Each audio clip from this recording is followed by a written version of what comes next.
everyone. This is Steve Weintraub with Collider. I am here at our media studio at South by Southwest at the Cinema Center, getting to talk about the age of disclosure. How are you doing, sir? Doing great. We had our big premiere last night. Feeling great. Feeling excited. Yeah, I'm like, and how much sleep? Not much sleep last night. I was going to say. So listen, the trailer is out there. And so it's people that know about it, but there's a lot of people that know nothing. Yeah. So what is your documentary about? Yeah, so The Age of Disclosure is a pretty unprecedented documentary where I interview 34 high-level government, military, and intelligence officials who break their silence and reveal that there's been an 80-year cover-up of the existence of non-human intelligent life. And on top of that, they reveal that the U.S. is actually in a high-stakes, secret Cold War race with other nations to reverse engineer technology of non-human origin. And the stakes in this race could not be higher. It's a film that answers a lot of questions for millions of people around the world, like myself. Like I grew up watching movies like E.T. and Close Encounters that piqued my curiosity and made me wonder, are we alone in the universe? Does the government really know more about this than we, the public, know? These big questions, I made the doc in pursuit of the answers to those questions and kind of investigated the truth, and what came out in these interviews really was surprising. Well, one of the things about the doc, which listen, there's been a lot of stuff about UFOs and UAPs, and the people that are talking, I'm like, what? This is not someone credible. But the thing about your doc is that these are like real people, real government people that have been working. And listen, I'm not a fan of Marco Rubio, but he's in the doc and he has things to say, and he adds a lot of believability when he's willing to talk about things like this. Talk a little bit about the people that are in the doc and like their credibility factor, if you know what I mean. Yeah, for sure. So I was determined to make the most credible, non-sensational, serious documentary ever made on this topic, and so to set a very unique, unprecedented bar, I basically decided I was only going to interview people who have direct knowledge of this topic as a result of their work for the U.S. government. And so that set this bar at extremely credible, extremely informed, not just some guy with an opinion or, a theory. It's like these people are aware. Every single person is aware of very sensitive, very classified information. But they also are aware of information that they can lawfully disclose, information that they've typically been discouraged from sharing, but they did have the ability to lawfully disclose. And so I found my way to people, high-level officials in the government, military, and intelligence community who have direct knowledge of this topic and made them comfortable opening up in this documentary with what they could lawfully disclose. The most meaningful reason I think they did it, or reasons they did it, was one, they all felt a responsibility to bring out some of the truth to the public to the extent they legally could. They felt the weight on their shoulders, and the film presented them with a comfortable and safe opportunity to do so, because I was lining up so many interview subjects that there was strength in numbers. No one person had to kind of go out on a limb and put themselves out there alone. They were surrounded by dozens of other high-level people. Every single person in this film is aware of a lot of information they could never legally disclose, which is one of the other, when you watch the film and you think about that, and you see how much they reveal, and you think about how much more there is, that's a pretty wild thought. So that's something I want to know. Like I'm trying to think about how to word this. It's very probable that we have been encountering UAPs for a very long time. Why do you think it is that more footage or more information has not come out over time? Do you think do you know what I mean? Because you would think, and by the way, I'm a firm believer, like, I'm not, believe me, the film does an amazing job at explaining the UAPs, which I found fascinating, and basically like making it like, it's pretty obvious they're here, but like, I'm curious why, with all the people that have worked on it through all the years, why do you think more has not come out? Well, one of the things that was consistently said by my interview subjects is that this has been the greatest disinformation campaign in the history of the U.S. government, and that historically people have had their lives threatened, people have had their credibility threatened, their reputations threatened, and that has kind of ruled the day. Yeah, well, one of the subjects in your doc basically is part of a disinformation campaign, and to quiet him, and it just proves what's going on. But do you think?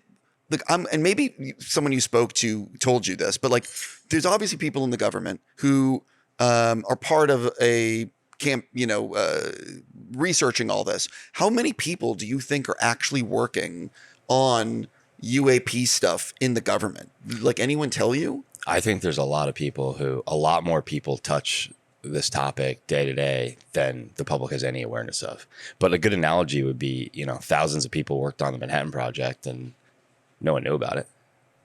That's been until much later. Yeah. And then to put that in perspective, that was in a totally different time period when there was more budget restraints, right? Now there's a lot more money the government has access to. And if you come out of the Manhattan Project and you say, hey, in hindsight, it turned out there was a mole there, this time we got to do it more secretive, you would understand why the security around a program like that would be unprecedented. One of the things, I'm sure that people told you stuff off camera that you could not talk about in the doc. Are there any things that you can share with like what people said, or is it one of these things where like they really told you off camera and it's not you? Yeah, no, I think, look, I took a very journalistic approach to this whole thing, and did investigative research, investigative interviews, and pursue the truth. So like I did get told a lot of information from sources on the side that I said I wouldn't reveal publicly, and so I'll stick to that, honor that. But I had incredible support behind the scenes, not only from the people in the film, but from a number of very high placed government, intelligence, and military officials who could never be in the film at all, but wanted to help and felt the film was really important and opened doors for me, checked information for me. There were some people that I was sent to do interviews with that, like, once I got perspective of some other people, I was like, look, I'm going to leave them out. I had a lot of support for making sure that this thing was bulletproof and that it could be evergreen and really, make a difference. Well, listen, like I said, I disagree with Marco Rubio's politics, but the guy, he's a smart individual. He's amazing in the film. Yeah, and so what was it like getting him? Because as the documentary points out, a lot of politicians for many years would not touch this subject because it was like poison to their future. But now it does feel like the tide is turning and politicians are willing to embrace this because it is a national security threat for the entire planet. Yeah. Well, first off, Secretary Rubio has been amazing and amazingly supportive. And he's one of the most informed people in our government on this topic. He was, before Secretary of State, before being named Secretary of State, he was the vice chairman of the Senate Intelligence Committee, which is the committee that all the intelligence agencies come and report to on a regular basis. The chairman of that is Warner from Virginia. Rubio and Warner are privy to more classified information on this topic than any of the Senate. And, given the fact that he is privy to all that information, it says a lot about how serious he's taking this, and he clearly thinks this is an extremely important issue. He says on camera in the interview that in the past, it wasn't worth a senator or a leader, sticking their neck out on this because they would be called crazy or this or that. But if you really unpack his words, he's saying, like, in the past, it wasn't worth it. He's like, now the situation we're in right now is worth sticking my head out, basically, and making sure, I inform people to the extent I can. It's a really serious situation. Yeah, one of the things about Trump is he has such a loose mouth in terms of everything. I'm wondering it's just how long before he wants to start talking about this. I mean, I've been told that the new administration is bullish on bringing the truth out. I've also been told that they're factoring in my film to that process because of how significant it is and how bipartisan it is in a lot of ways, it does the job for them. The topic is certainly, from my experience with my interview subjects, many of them said that they thought this was the most bipartisan issue of our day. Like Republicans and Democrats were saying things like, we don't agree on anything except for this. Yep. And in fact, the day I interviewed Secretary Rubio, right after it, I interviewed Senator Gillibrand, leader in the Democratic Party. She's on the Senate Armed Services Committee. She ran for president once, just like Rubio did, and that day kind of was the epitome of showing how bipartisan the topic is. And they both said, actually, I didn't end up including it in the film because they had the challenge of trimming it down to a reasonable runtime. But they both said on camera that, like Rubio said, I don't agree with much Senator Gillibrand has to say except for this, and Gillibrand said, me and Mr. Rubio don't agree on much except for this. Like they're literally articulating it, how important it is, and also as journalists, I think you'll find this interesting. These weren't like 15-20 minute interviews. Like typically, like if someone's trying to get time with like a Rubio or a Gillibrand, you're lucky if you get 15 minutes and it gets rescheduled 20 times. These were hour-plus interviews where they went as far as they possibly could. It's pretty fascinating. Yeah, I agree with Hillebrand in terms of I don't agree with Mr. Rubio, but if we can agree on this, that's fantastic. Yeah, and look, I think we're lucky that someone who's at that level, like Vice Chairman of the Senate Intel Committee and now Secretary of State, is willing to, ignore any kind of stigma that still exists around the topic or any kind of reputation damage he might worry about getting by talking about this. He's ignoring that, and he's doing it in the best interest of the public. And I think that's pretty damn admirable. I give him tons of, because again, him being in this film along with all the other people you interviewed adds a lot of credibility. Yeah, absolutely. I'm so grateful for it. It's So what the film is for sale at South by? So we're figuring out the commercial distribution now, talking to distributors. Sure. There's a lot of interested parties. And I was going to say, I would imagine there's a lot of interested parties. Yeah. So we're got another screening on Tuesday at 6 p.m. and in the Paramount Theater again, which is extra special for me. I don't know if I told you this, but the last time I was at the Paramount was in 2018. I was one of the producers of a movie called Ready Player One, and we premiered at the Paramount opening weekend of South by. It was actually Sunday as well. And Spielberg came, and it was this crazy, surreal experience for me, being in the Paramount and, Steven be on stage introducing the movie. And so it was kind of surreal for me to return to the Paramount last night, also Sunday of opening weekend, to premiere The Age of Disclosure. It was pretty wild, extra special. I'm trying to look. One of the things that I think the doc does a great job with, and I don't know if you want to talk about it. I think you will. Is that there's a lot of, I've always seen those ships on the videos that are in the documentary, and I've looked at them online, and they move incredibly fast. They go through the sky and they go into the ocean. They come out. They do shit that like nothing can do. And I've always been like, this has to be fake. Like this can't be real. Like what am I looking at? But the doc really explains how a ship could do this. Yeah. And do you want to sort of talk about that?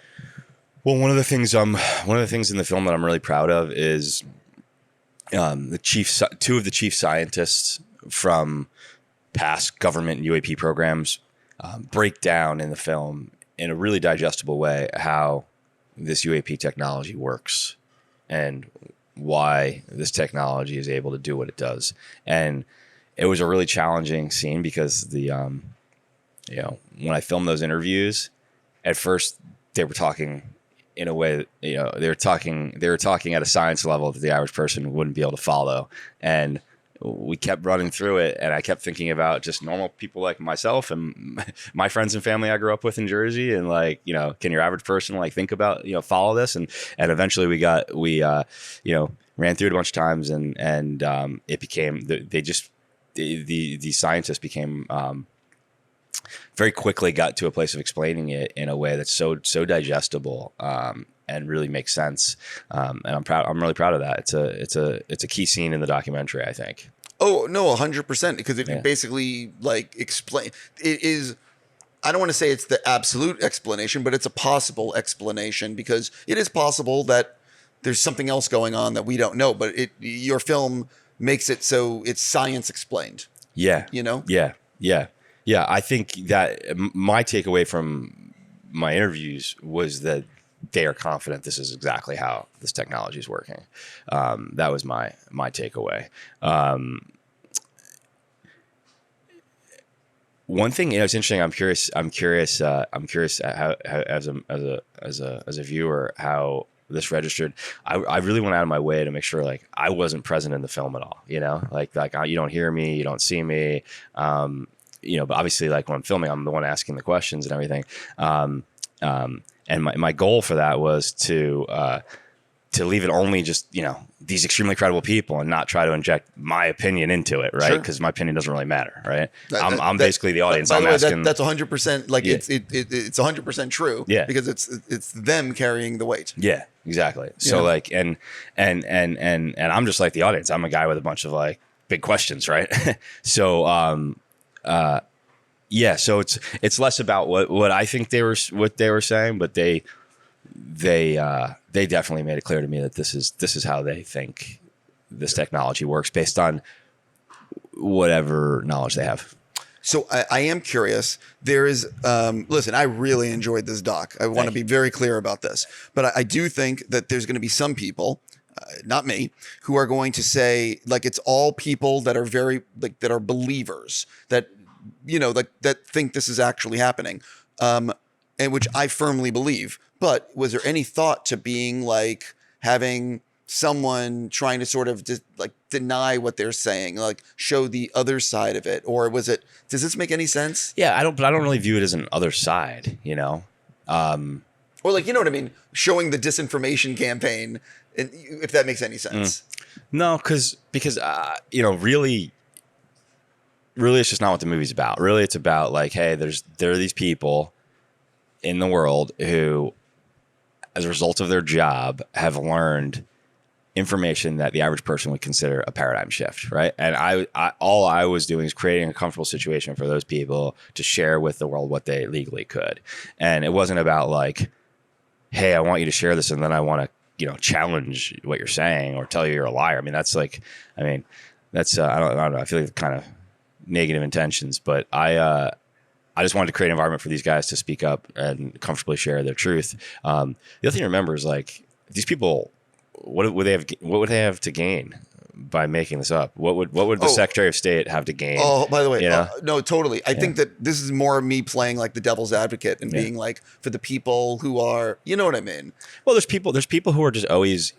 Here's actually a great way to make this point. In the film, General Jim Clapper, who was our Director of National Intelligence and former head of Air Force Intelligence, and he's a Democrat, and Secretary Rubio, who obviously, like I just said, was the vice chairman of the Senate Intel Committee and is a leader in the Republican Party. So two guys whose political ideologies are different, and but are both very senior and very informed. They both made very similar points in that Clapper said it's hard for people to wrap their head around or think about or accept something they haven't experienced. It's human nature, right? And then Rubio says something that keeps him up at night, something in the human psyche that says I can't prepare for or accept something that I haven't seen someone do before. And he makes the point of saying that's what leads to strategic surprise often. The idea that an adversary or some other party can't do something or won't do something just because they haven't done it before. And he said that has historically led to the biggest intelligence failures in human history, like from Pearl Harbor to 9/11. And he doesn't want that to happen. So Clapper and Rubio are both making the same big picture point, which is, hey, just because you haven't experienced something or it counters your current, understanding of things doesn't mean it's not real, and doesn't mean you shouldn't be prepared for it and thinking about it. Yeah. By the way, I totally agree. I'm just about out of time, but just one last thing. I'm assuming, look, did you have a much longer cut? Like, did you have a cut that where you were like 3 hours and you're like, this is fucking perfect? My first director's cut was like 4.5 hours long. Yeah. It was the biggest challenge in the world just to get it under 2 hours, and then getting it down from 2 to 1:49 where we landed. Yeah, incredibly hard. But do you have a cut that's like 2.5, 3 hours that like you would love to show people? Or do you think that the version that is being this 150 cut, if you will, is the one that like, this is the one that everyone needs to watch? I feel like this is the one everyone needs to watch. I really feel like, the whole, that saying like, kill your darlings, or, tough choices you make in the edit room, ultimately I think it's always for the better. It makes the thing move more. It's tighter, I feel really great about where it landed. Sure, is there maybe a scene or two I might add on like a DVD or something. Still want to do DVDs, by the way. You should do. I don't care how we releases. distribute this movie. I want to do DVDs. No, you should do a physical release. They're the best. They're the best, right? It's old school. But yeah, there will be some things I think probably to put on, like some special features, that kind of stuff. But I really am proud of where we landed, and I feel really great about it. And I would definitely urge people, anyone who's like questioning, I would just urge people, like, look at who these people are. Like Congressman Carson, for example, we didn't talk about, a leader in the Democratic Party. He's on the House Intelligence Committee. He's the chairman of the House Committee on the CIA. He's an extremely high level, very informed guy, very smart. And he's talking about on camera about how this technology could be used for teleportation. He's talking about, otherworldly things. He's talking about, things that are interdimensional. And he's talking about it serious with a straight face and from a place of awareness. He also was the chairman of the first congressional hearing on UAP. Listen, like I said, I'm a believer. Like you walk out of your dock and it's like, well, okay, they're here. By the way, let's explore the oceans. Just throwing that out there. Yeah. It's amazing how we've not gone down there, but we've gone to space. Yeah. It's almost like no one wants to do it. Yeah. Admiral Tim Gallaudet in my film, who was the chief oceanographer for the United States, throws out some stats on camera that I think are eye-opening to people. It was like, we've got a better understanding of the details of the surface of the moon than we do our own ocean floor. Yeah. Again, why aren't we going down there? It's almost like there's a concerted effort to not go down there. Yeah, I would say so. Just throwing that out there. For anyone our age, it's hard not to think back to movies like The Abyss and be like, oh, maybe James Cameron was onto something. 100%. Let's fucking look. Anyway, I got to stop with you. You got to do other interviews. I want to really say congrats on your movie. Thank you, I'm 1,000% sure it's going to sell. And really, congrats. Appreciate it. Thank you very much.